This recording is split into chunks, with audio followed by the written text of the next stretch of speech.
Hello student, আজকে তোমাদের আমি এমএস ওয়ার্ডের যেই টপিক্সটা নিয়ে আলোচনা করব সেই টপিক্সটা হলো ফুটনোট এবং এন্ডনোট। ফুটনোট আর এন্ডনোট ব্যাপারটা কি? তোমরা বই যখন পড়ো, বিশেষ করে হিস্ট্রি বই বা ইংলিশ বই, এই বইগুলোতে কি দেখা যায় যে এই বইগুলোতে তুমি যখন পড়ছো তখন দেখবে কোনো একটা ওয়ার্ডের ওপরে একটা নাম্বার দেওয়া আছে। সেই নাম্বারটা দিয়ে নিচে পেজটার নিচে অথবা ডকুমেন্টসটা যেটা আমি পড়ছি তার শেষে, মানে হতে পারে সেই পেজটার নিচে কিংবা হতে পারে সেই ডকুমেন্টসটার পেছনে গিয়ে ওটার সম্বন্ধে কোনো ইনস্ট্রাকশন লেখা থাকে। ওই যে ওইখানে যে ওয়ার্ডটার উপরে যে নাম্বারটা আছে সেই নাম্বারটাতে ইনস্ট্রাকশন লেখা থাকে। এই যে ইনস্ট্রাকশন লেখা থাকে এই ইনস্ট্রাকশনগুলোকেই আমরা বলি ফুটনোট বা এন্ডনোট। যদি সেটা পেজের নিচে থাকে তাহলে সেটা হয়ে যাবে ফুটনোট, যদি সেটা ডকুমেন্টের শেষে থাকে তাহলে সেটা হয়ে যাবে এন্ডনোট। চলো সেটা আমরা অ্যাপ্লাই করা দেখি কি করে ফুটনোট বা এন্ডনোট এমএস ওয়ার্ডে অ্যাপ্লাই করা যায়। প্রথমে আমরা করব ফুটনোট। ফুটনোট করার জন্য আমাদেরকে একটা কোনো প্যারাগ্রাফ নিতে হবে বা কোনো টেক্সট কিছু লিখতে হবে। তো এরকম এখানে ফান্ডামেন্টালের উপর একটা নোট আছে। এরপরে চলে যাব রেফারেন্স ট্যাব। রেফারেন্স ট্যাবে যাওয়ার পর দেখো এখানে লেখা আছে ইনসার্ট এন্ডনোট, তারপর নিচে আছে ইনসার্ট ফুটনোট, নেক্সট ফুটনোট বা এইখানে যে একটা আছে ইনসার্ট ফুটনোট। এইবার কাজটা করব কি করে? ধরে নাও এই যে এখানে হোয়াট ইজ কম্পিউটার সম্বন্ধে একটা ডেসক্রিপশন দেওয়া আছে। এবার আমি বললাম এইখানে যে সেন্ট্রাল প্রসেসিং ইউনিট আছে এই সেন্ট্রাল প্রসেসিং ইউনিট সম্বন্ধে আমি কিছু বলবো। তাহলে আমাকে কি করতে হবে? এই সেন্ট্রাল প্রসেসিং ইউনিটটাকে সিলেক্ট করতে হবে। করে নিয়ে রেফারেন্স ট্যাবে যাব। রেফারেন্স ট্যাব থেকে ফুটনোটে ইনসার্ট ফুটনোটে যেটা আছে সেখানে গিয়ে ক্লিক করব। ইনসার্ট ফুটনোটে গিয়ে ক্লিক করলে আবার দেখো পেজটার নিচে কি হচ্ছে 1 নাম্বার দেওয়া আছে। এবার এখান থেকে কি লিখবো ফুটনোটের সব? তাহলে আমি এখানে লিখলাম হয়তো CPU is a main part of the computer.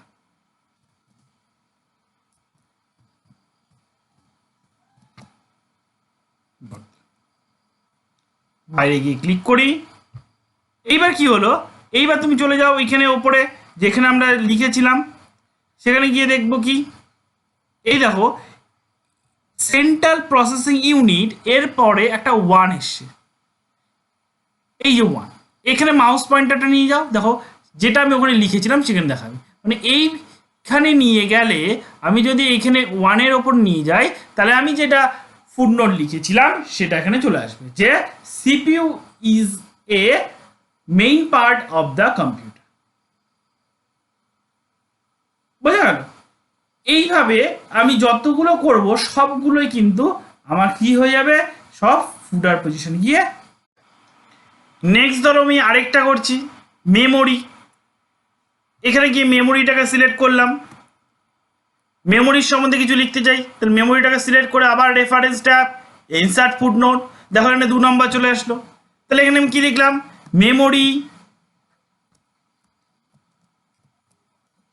Memory R two type,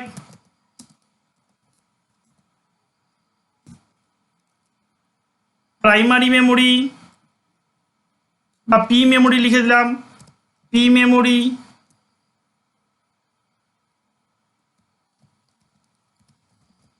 and secondary memory বা এস মেমোরি।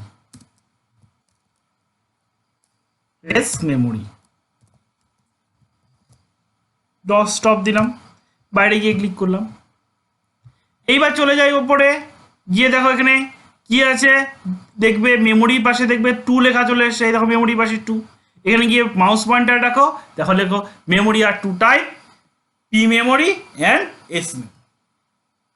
বোঝা গেল? তার মানে আমি যাই লিখবো সেটা কিন্তু পেজের শেষে। এবার মনে করো তুমি নেক্সট পেজে চলে যাও। এখানে 1 নম্বর আমি পেজে আছি, 3টে পেজে দেখতে পাচ্ছ। আমি চলে গেলাম 2 নম্বর পেজে। 2 নম্বর পেজে এখানে দেখো ইনপুট আছে, এখানে লেখা আছে ধরো ডাটা। এখানে ডাটাটাকে সিলেক্ট করলাম, ডাটাটাকে সিলেক্ট করে নিয়ে এবার ডাটার সম্বন্ধে লিখবো। তাহলে ডাটাটাকে সিলেক্ট করে ইনসার্ট ফুটনোটে গিয়ে ক্লিক করছি। এবার দেখো 3 নাম্বার এসছে, কিন্তু এটা এসছে কিন্তু সেকেন্ড পেজে, ওই প্রথম পেজে কিন্তু যায়নি। এখানে ডাটা, তাহলে ডাটা ইজ এ, আমি এখানে লিখে দিই ডাটা ইজ এ র মেটেরিয়াল অফ দ্য কম্পিউটার।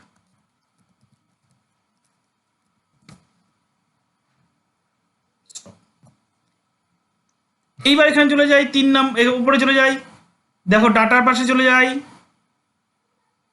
দেখো ডাটার এখানে 3 নাম্বারটা শো করছে, ডাটা ইজ এ র মেটেরিয়াল, ডাটা ইজ র ইজ এ দিতে হতো, যাই হোক ডাটা ইজ এ র মেটেরিয়াল অফ কম্পিউটার। তার মানে কি হলো, ফুটনোটটা কি হচ্ছে, যে আমি যেই পেজে আমি ফুটনোটটা করছি সেই পেজে ফুটার পজিশনে থাকছে, কিন্তু নাম্বারটা কিন্তু কন্টিনিউ থাকবে। মানে প্রথম পেজে যদি যেহেতু দুটো হয়ে গেছে, 3 নাম্বারটা কিন্তু সেকেন্ড পেজে এসে। এবার তুমি যদি মনে করো প্রথম পেজে আরেকটা করবে, তাহলে সেটা হয়ে যাবে 3 নাম্বার, এটা হয়ে যাবে 4 নাম্বার। মানে কি, তুমি যখনই করো না কেন নাম্বারটা কিন্তু কন্টিনিউ করবে। এবার ফুটনোটগুলোকে যদি রিমুভ করতে চাই, রিমুভ করার জন্য কি করতে হবে, কিচ্ছু না, শুধুমাত্র এই নাম্বারটা যেটা আছে সেই নাম্বারটাকে সিলেক্ট করবে, নাম্বারটাকে সিলেক্ট করে ডিলিট করে দেবে। নাম্বারটা ডিলিট হয়ে গেলেই এই ফুটনোটটা দেখো নাম ডিলিট হয়ে গেছে। তারপরে তুমি যদি এই পেজটার ফুটার পজিশনে আসো, দেখবে নেই। এবার চলে যাও ওপরে,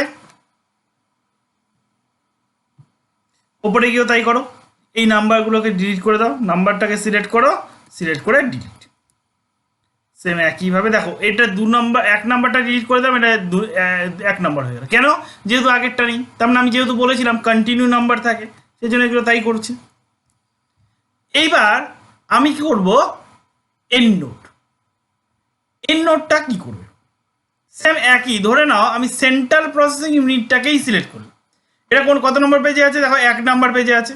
আমি সেন্ট্রাল প্রসেসিং ইউনিটটাকে সিলেক্ট করলাম, করে নিয়ে একই জিনিস হয়তো লিখবো, ধরে নাও সেন্ট্রাল প্রসেসিং সম্বন্ধে একই জিনিস লিখবো। তো এইবার কি করবো, আগেরটা করেছিলাম রেফারেন্স ট্যাবে গিয়ে ইনসার্ট ফুটনোট, এইবার করব রেফারেন্স ট্যাবে গিয়ে ইনসার্ট এন্ডনোট, এন্ডনোটে গিয়ে ক্লিক। দেখো কত কত নম্বর পেজ চলে এসে, 3 নাম্বার পেজ, মানে যেখানে পেজটা শেষ হয়েছে, ডকুমেন্টসটা শেষ হয়েছে সেখানে। এবার তুমি এখানে ধরো তাই সেম একই লেখো যে সিপিইউ is the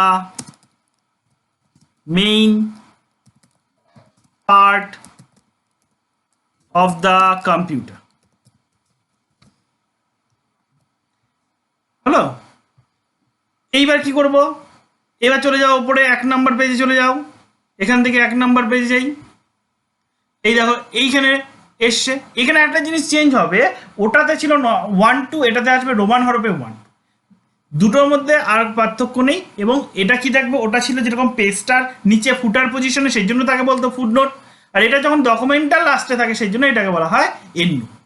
তুমি এবার ধরে নাও সেকেন্ড পেজে চলে যাও, সেকেন্ড পেজে ডাটাটাই ধরো করে নেবে, এই যে ডাটাটাকে সিলেক্ট করো, ডাটাটাকে সিলেক্ট করে সেম একইভাবে লিখি, এটাকে সিলেক্ট করে নিয়ে রেফারেন্স ট্যাবে ইনসার্ট এন্ডনোট, এন্ডনোটে দেখো 2 নম্বর, ঠিক পরেই ওটা 1 নম্বর পেজে ছিল, এটা 2 নম্বর পেজে আছে, কিন্তু সব কি কন্টিনিউ নাম্বার হচ্ছে, যেহেতু ডকুমেন্টসটা যেখানে শেষ হয়েছে সেইখানে আসবে।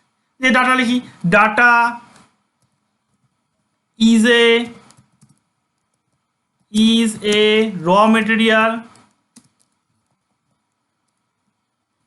Of the computer.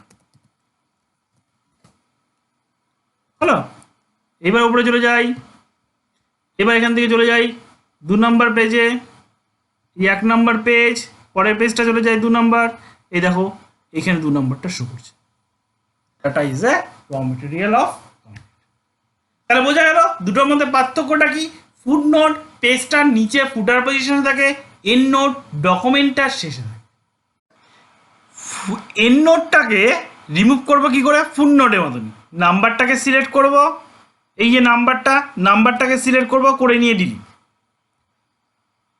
এবার চলে যাই ওপরে, ওপরেরটাকে যদি করতে যাই একইভাবে সেম, এই নাম্বারটাকে সিলেক্ট করব, নাম্বারটাকে সিলেক্ট করে নিয়ে ডিলিট। মানে দুটোর মধ্যে একই প্রসেস, দুটোর মধ্যে পার্থক্য, একটা ফুটার পজিশনে থাকবে, একটা এন্ড অফ দ্য ডকুমেন্ট। ফুটার পজিশনে থাকে বলে সেটার নাম ফুটনোট, ডকুমেন্টের শেষে থাকে বলে সেটার নাম এন্ডনোট।